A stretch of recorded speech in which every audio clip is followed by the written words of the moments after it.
ರೈತ ಬಾಂಧವರೇ, ನಿಮಗೊಂದು ಸಂದೇಶ. ರಾಯಚೂರು ಜಿಲ್ಲೆಯಲ್ಲಿ ಈಗ ಕಳೆದ 20 ದಿವಸಗಳಿಂದ ಯಾವುದೇ ಥರದ ಮಳೆ ಆಗಿಲ್ಲ.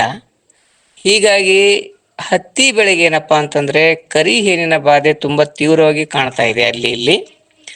ಆದ್ದರಿಂದ ರೈತ ಬಾಂಧವರು ಈ ಒಂದು ಎಫಿಡ್ಸ್ ಅಂತ ಏನು ಹೇಳ್ತೀವಿ, ಕರಿಹೇನು, ಇದರ ಒಂದು ಒಂದು ಹತೋಟಿಗಾಗಿ ತಾವೆಲ್ಲರೂ ಸಿಂಪಡಣೆಗಳನ್ನು ತಗೊಳ್ತಾ ಇದ್ದೀರಿ. ಆದರೆ ನಾನು ಏನು ಹೇಳಕ್ಕೆ ಬಯಸ್ತಾ ಇದ್ದೀನಿ ಅಂದರೆ, ಸಿಂಪಡಣೆ ಮಾಡುವಾಗ ಆದಷ್ಟು ಕೈ ಪಂಪ್ ಉಪಯೋಗ ಮಾಡೋದು ಸೂಕ್ತ. ಯಾಕಂದರೆ ತಾವು ಟ್ರ್ಯಾಕ್ಟರ್ ಸಿಂಪಡಣೆಯಿಂದ ಸಿಂಪಡಣೆ ಮಾಡ್ತಾ ಇದ್ದಾಗ ಈ ಗಾಳಿ ಹೆಚ್ಚಾಗಿರೋದರಿಂದ ಆ ಹತ್ತಿ ಬೆಳೆಗೆ ತಾವು ಸಿಂಪಡಣೆ ಮಾಡಿದ ಸಿಂಪಡಣಾ ದ್ರಾವಣ ತಾಗ್ತಾ ಇಲ್ಲ. ಆ ತಾಗದೇ ಇರೋದ್ರಿಂದ ಆ ಒಂದು ಕರಿಹೇನಿನ ಅಥವಾ ಎಫಿಡ್ ಈ ಕೀಟದ ಒಂದು ಹತೋಟಿ ಚೆನ್ನಾಗಿ ಬರ್ತಾ ಇಲ್ಲ.